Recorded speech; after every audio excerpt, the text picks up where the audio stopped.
అలమేల్మంగా పద్మావతి సమేత శ్రీ వెంకటేశ్వర స్వామికి నమస్కరిస్తూ ఒక చిన్న ప్రశ్న. మనం ఏ దేవుడి వ్రతమైనా ఎందుకు చేస్తాం? చాలా మంది సమాధానం నా కోరిక నెరవేరాలని, నా సమస్య తీరాలని చెప్తూ ఉంటారు. అందులో తప్పేం లేదు. కానీ ఒక వ్రతంలో ఎందుకు ఇన్ని నియమాలు ఉంటాయి? వ్రతం అంటే కేవలం పూజలు చేయడం కాదు. అది కొన్ని రోజుల పాటు మన శరీరాన్ని, ఆలోచనలని, మన జీవితాన్ని క్రమశిక్షణలో పెట్టే ఒక ఆధ్యాత్మిక సాధన. ఉదయాన్నే బ్రహ్మ ముహూర్తంలో లేవడం మనకు ఒక ప్రశాంతతనిస్తుంది. సాత్విక ఆహారం లేదా ఉపవాసం మన కోరికలను నియంత్రించడం నేర్పుతుంది.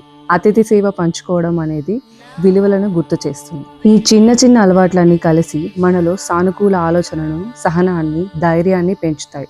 అప్పుడు సమస్యలు ఒక్క రోజులో మాయమైపోకపోవచ్చు, కానీ వాటిని ఎదుర్కొనే మనసు మాత్రం బలపడుతుంది.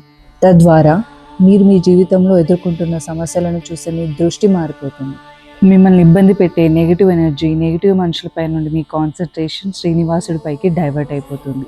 అదే శ్రీ వెంకటేశ్వర సప్త శనివారాల వ్రతం నాకు నేర్పుతున్న అందమైన అర్థం. ఇవన్నీ పాటించే ముందు మీ మనసు చాలా నిర్మలంగా ఉండడం ముఖ్యమండి. I hope I have given enough scientific and psychological reasons behind doing వ్రతం ఇన్ దిస్ బ్యూటిఫుల్ సప్త శనివారాల వ్రతం సిరీస్.